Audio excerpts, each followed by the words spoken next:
गोरा नाम के गांव में एक विधवा स्त्री रहती थी। उसका नाम गोमती था। उसकी सुंदरी नाम की एक बेटी थी। वह जन्म से ही गोरी चट्टी और सुंदर थी। जब वह बड़ी हुई तो उसकी शादी के लिए दूर दूर से जाने माने रईसों के रिश्ते आने लगे। सुंदरी जिस रिश्ते के लिए राजी हुई, उसकी माँ ने उसी रिश्ते के लिए हामी भर दी। जिस दिन सुंदरी का गुण चढ़ा, गोमती को उसी रात सपने में एक खतरनाक सांप दिखाई दिया।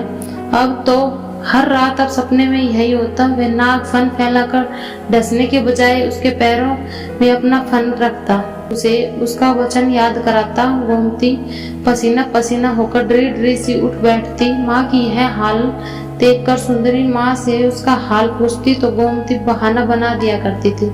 लेकिन सुंदरी के ब्याह के दिन जैसे जैसे नजदीक आने लगे, गोमती उस नाग के डर से पीली पड़ने लगी। आखिरकार शादी का वह दिन आ ही गया। उसके एक रात पहले गोमती को उस सांप का सपना फिर आया।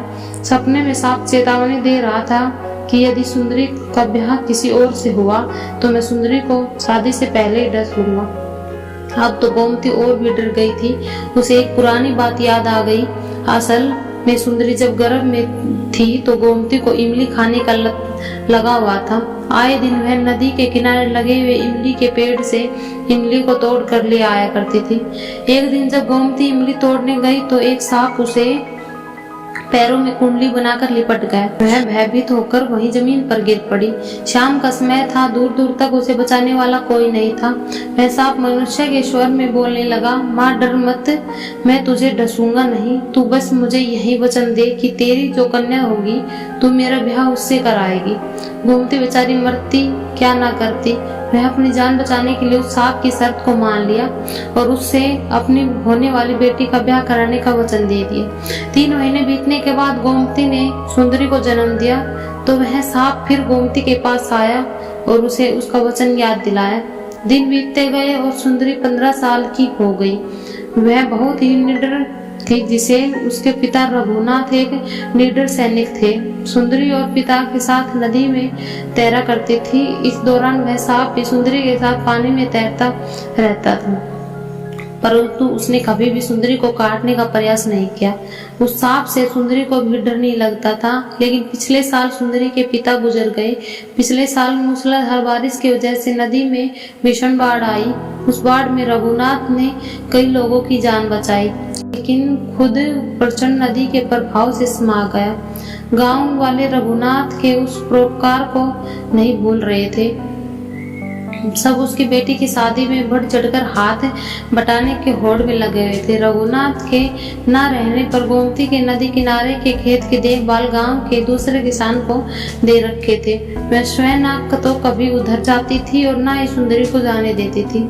उनके खेतों और बगीचों की फसल की आमदनी आधी रह गई थी। फिर भी वह सुंदरी के हाथ पीले करने के लिए एक एक पैसा बचा कर रखती थी। इन दिनों गोमती सुंदरी की देखभाल में बेहद सतर्क थी। उसके लगन हो जाने के बाद वह उसे कभी अपनी आंखों में ओझल न होने देती थी। सब कुछ ठीक होने की प्रार्थना देवी देवताओं से करती रहती थी। कई प्रकार की मनौतियां उसके मांग रखी थी। शाम की बारात आने वाली थी। तमाम रिश्ते नातेदारों में घर भर गया था। लेकिन सुबह ही बिना बताए सुंदरी अपनी 2 सहेलियों के साथ कुछ ही दूर नदी तट के अपने खेतों की तरफ निकल गई। गोमती उस समय गांव के दूध लेने गई थी। गोमती जब घर लौट आई तो पता चला कि सुंदरी अब तक नहीं लौटी। यह सुनकर गोमती चीख पुकार मचाते उसे उल्टे पांव नदी की ओर दौड़ पड़ी।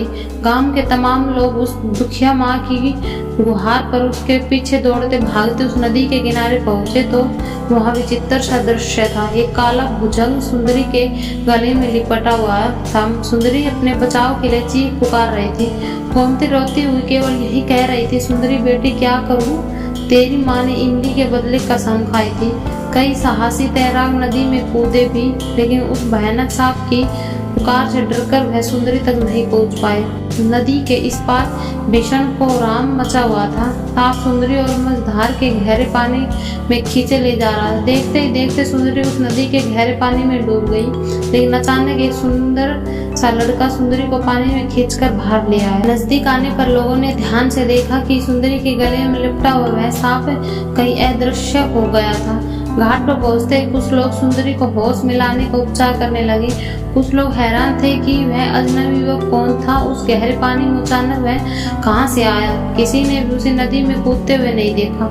लोगों ने गोमती को उठाया, जो कि बेहोश होकर जमीन में गिर गई थी। उसे बताया कि सुंदरी जिंदा है। गोमती को होश आया तो वह दौड़कर सुंदरी के पास आई और सुंदरी को झंझोरने लगी। सुंदरी को होश में आने लगी। सुंदरी भी अब होश में आ गई।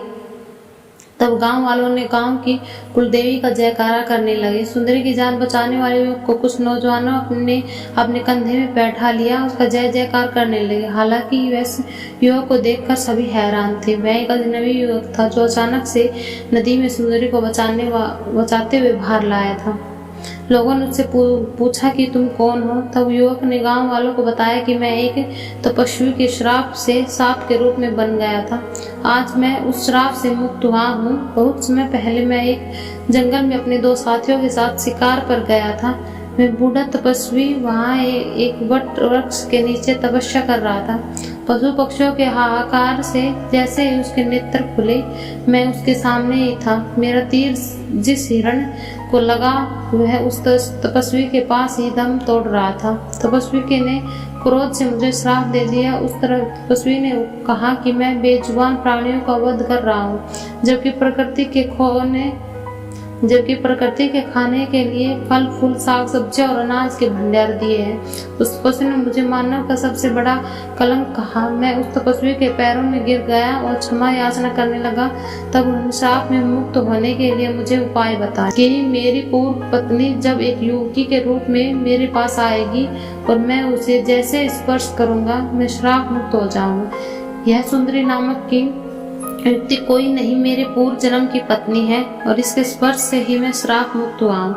यह सुनकर गांव वालों ने उन दोनों की शादी करा दी और वह दोनों उसी गांव में रहकर हंसी खुशी के साथ अपना जीवन व्यतीत करने लगे।